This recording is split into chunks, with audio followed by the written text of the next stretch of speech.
হাইরে লা ইলাহা ইল্লাল্লাহু বাহালারে আমার মন। আসমানের মালিকি তুমি আল্লাহ, জমিনের মালিকি তুমি, লা ইলাহা ইল্লাল্লাহু বহলরে আমার মন। হায়াতের মালিকি তুমি আল্লাহ, রাজত্বর মালিক তুমি, লা ইলাহা ইল্লাল্লাহু বহলরে আমার মন। আমার সম্মানীয় বন্ধুরা, আমার মায়েরা, ওই আল্লাহরই প্রশংসা করিতেছি। জাল্লাহ তাবারক তাআলা মায়ের গর্ভে সন্তান দান করে দেয়।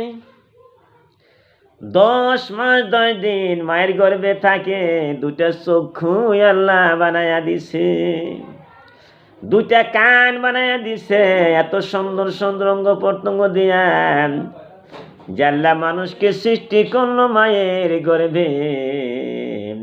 ওই আল্লাহর প্রতি আমরা সবাই বলি আলহামদুলিল্লাহ।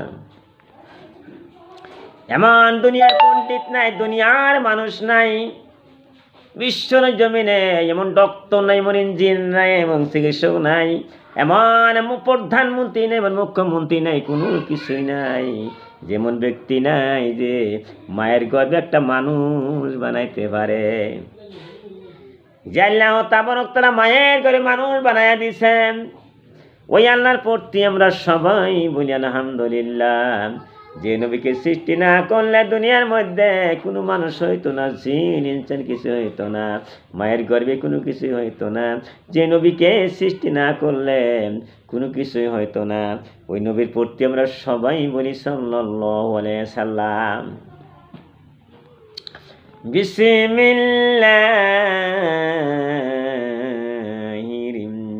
রহমানির রহিম। আলিফ লাম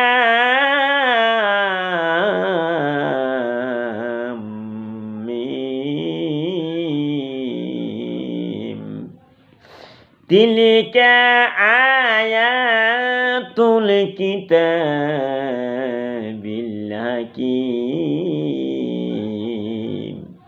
আমার বন্ধুরা, আমার মায়েরা, আমি আসামির আমির হামজা, বিশ্বর আমির হামজা যখন কোরআন তেলাওয়াত করি, তোমরা মন দিয়ে শুনবা, আমল করবা।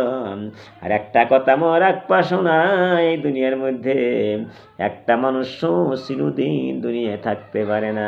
জন্ম মৃত্যুর সমান হইতে হবে। যদি আমরা জন্ম হয়েছে মায়ের গর্ভে থেকে, আমার মা কোথায় চলে গেছে, আজ কত বছর হয়ে গেল মায়ের মুখটা দেখতাছি না, আজকে বাবার মুখটা দেখতাছি না, তারা কোথায় চলে গেছে। আল্লাহ কোরআনে বলতাছেন, আলিফ লাম মিম। এই 3টা অক্ষর আমি বললাম, 3টা অক্ষরের কোনো মানে কেউ বলতে পারে না। এমন পণ্ডিত, এমন স্কুলা নাই, এমন জ্ঞানী নাই 3টা অক্ষরের মানে বলতে পারে। বিশ্বর জমিনে কেউ বলতে পারবে না। আলিফ লাম মিম 3টা অক্ষর।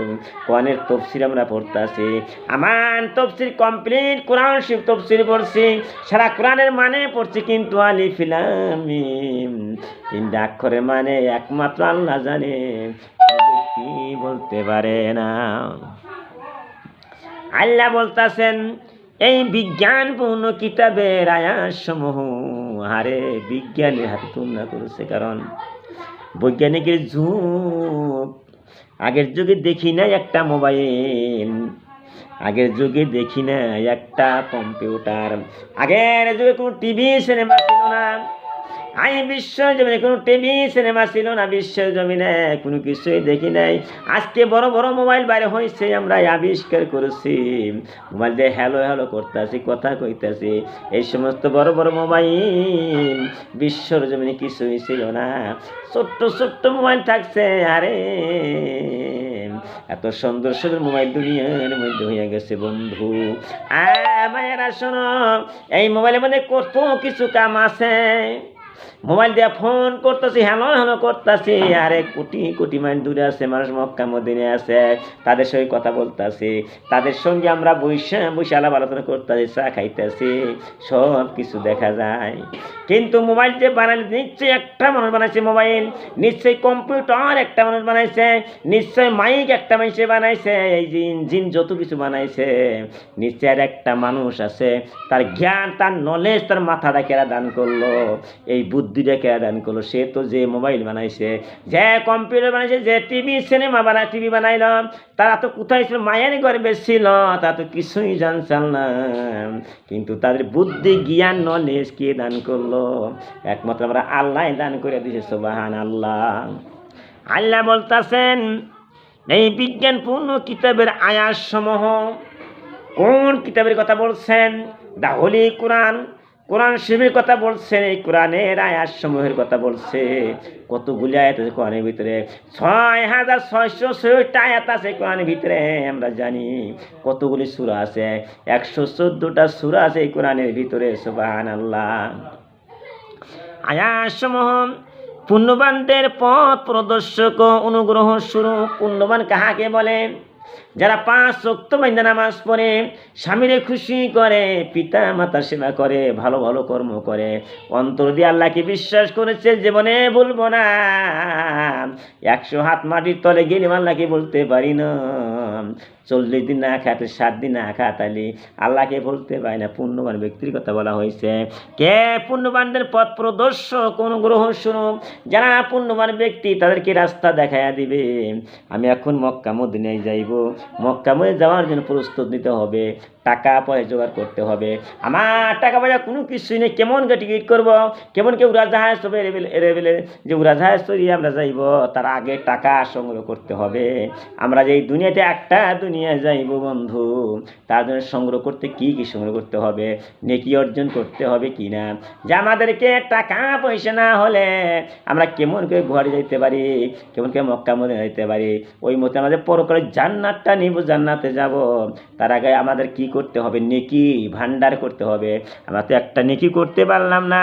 আবু বকর সিদ্দিক বলতেছে, ইয়া রাসূলুল্লাহ, আমার নবী বলতেছে, আবু বকর সিদ্দিক রে, তুমি জানিয়ে রাখো, এই যে বড় বড় পাহাড়, যাদের উহুদ পাহাড় দেখা যায়, এই উহুদের পাহাড়ের সমান নেকি তোমরা করতে পেরেছো? আবু বকর সিদ্দিক বলল, ইয়া রাসূলুল্লাহ সাল্লাল্লাহু আলাইহি সাল্লাম, হুজুর গো, সোনার নবী গো, এত একটা উহুদ পাহাড় দেখা যাচ্ছে, উহুদ পাহাড়ের সমান কি আমরা কিছুই করতে পারলাম না। আমার নই বলা অবাক করে, তুই চিন্তা করিস না, যে একবার বলো সুবহানাল্লাহ, একবার সুবহানাল্লাহ বলার সঙ্গে সঙ্গে উহুদ পাহাড়ের সমান নেকি আল্লাহ এমন নামায় দান করে দিবে। আরে আবু বকর সিদ্দিক বলে, ইয়া রাসূলুল্লাহ, হুজুর গো, যদি আমরা 100 বার সুবহানাল্লাহ বলি কত নেকি অর্জন করা যাবে? আমার নবী বলল, আবু বকর রে, যে 100 বার সুবহানাল্লাহ বলতে পারো, 100টি উহুদ পাহাড়ের সমান নেকি আল্লাহ এমন নামায় দান করে দিবে। সুবহানাল্লাহ। বন্ধুরা আমার, মায়েরা, যারা পুণ্যবান ব্যক্তি তাদেরকে রাস্তা দেখাইয়া দিবে। কিন্তু যারা কাফের মুশরিক মানে বিশ্বর জমিনে আছে, যারা কোনোদিন আল্লাহকে বিশ্বাস করলো না, তাদের কপালে যে কি আছে আমি আসামির আমি হামজা বলতে পারলাম না, একবারও চিন্তা করে দেখে না যে মায়ের ঘরে কেমন করে মানুষকে আল্লাহ বানায় দেয়। সুবহানাল্লাহ। মানুষটা খালাস হইতেছে, সে তো কিছুই জানে না। মা শোনো, যে নামাজ পড়তে চেষ্টা করে, দেখেন আমরা যে কই নামাজ পড়ে কি হবে, নামাজ পড়ে কি হবে, তুমি কোন দলিলে পাইলে, কোন আইনে পাইলে? নামাজ পড়ে কি হবে? নামাজের কথা কোরআনের মধ্যে তো লেখা আছে, ইন্নাস সালাতা তানহা আনিল ফাহশাই ওয়াল মুনকার। এটা কার কথা? এটা আমার আল্লাহর কথা। আল্লাহ বলতেছেন, দুনিয়ার মানুষ তোমরা কেন নামাজ পড়তে চাও না? ইন্নাস সালাতা তানহা আনিল ফাহশাই ওয়াল মুনকার। বিশ্বের মানুষ তোমরা হুঁশিয়ার হয়ে যাও, নিশ্চয় নামাজে বিভিন্ন খারাপ কাম এবং অশ্লীল ভাষায় থেকে বিরত রাখে। সুবহানাল্লাহ। যে ব্যক্তি নামাজ পড়ে সে কোনো মিথ্যা কথা বলতে পারে না, যে ব্যক্তি নামাজ পড়ে জিনা করতে পারে না, যে ব্যক্তি নামাজ পড়ে চুরি করতে পারে না, হিংসা ঘৃণা করতে পারে না, সুদ খাইতে পারে, ঘুষ খাইতে পারে না। কিন্তু তাই কইছে যে যা নামাজ প্রতিষ্ঠা করে ও জাকাত প্রদান করে। এখন জাকাতের কথা এসে গেছে। মায়েরা শোনো, তোমরা ধনী হয়ে গেছে, 10তলা বিল্ডিং এর মালিক, টাকা গুইনা গুইনা ঠিক করতেছ, সোনা রূপা ঘরের মধ্যে আছে, তোমরা জাকাত দিবে 40 ভাগের 1 ভাগ। তোমরা জাকাত দিতে পারে ক্ষমতা তোমাদের আছে, তোমরা জাকাত দিলা না, টাকা পয়সা জমা কইরা করে ঘরের মধ্যে রাইখা দিছে সোনা রূপা। হাসরের ময়দানে, কিয়ামতের ময়দানে বড় বড় সাপ বিশ্ব হয়ে যাবে। ওই টাকা পয়সা সোনা রূপা তুমি জমা করছিলে, সাপ বিশ্ব হয়ে গলার মধ্যে পেঁচে যাবে, গালের মধ্যে কামড়াইবে, কপালের মধ্যে ঠোকরাইবে। এবে কষ্ট দিব বন্ধুরে। ওই সাপে যে এত দংশন করবে এবং সাপে বলবে, তোমরা টাকা পয়সা জমা করছিলে, সেই জমাকৃত মাল আমরা সাপ খাইয়া গেছি, যে তোমাদেরকে আমি কামড়াইয়াই থাকবো না। ওযুবিল্লাহ। ওই জন্য বন্ধুরে হুঁশিয়ার থাকবে, জাকাত দিতে হবে বন্ধু। আমি বিশ্বর আমি হামজা কথা বলিয়া গেলাম। আমি যা বলছি কোরআনে দিয়ে কথা বলছি, হাদিসে দিয়ে কথা বলছি, মিথ্যা কথা বলি নাই। তোমার জাকাত বেশি বেশি করে দিবে। অনেক জায়গায় লেখা আছে, আকিমুস সালাতা ওয়া আতুজ যাকাত।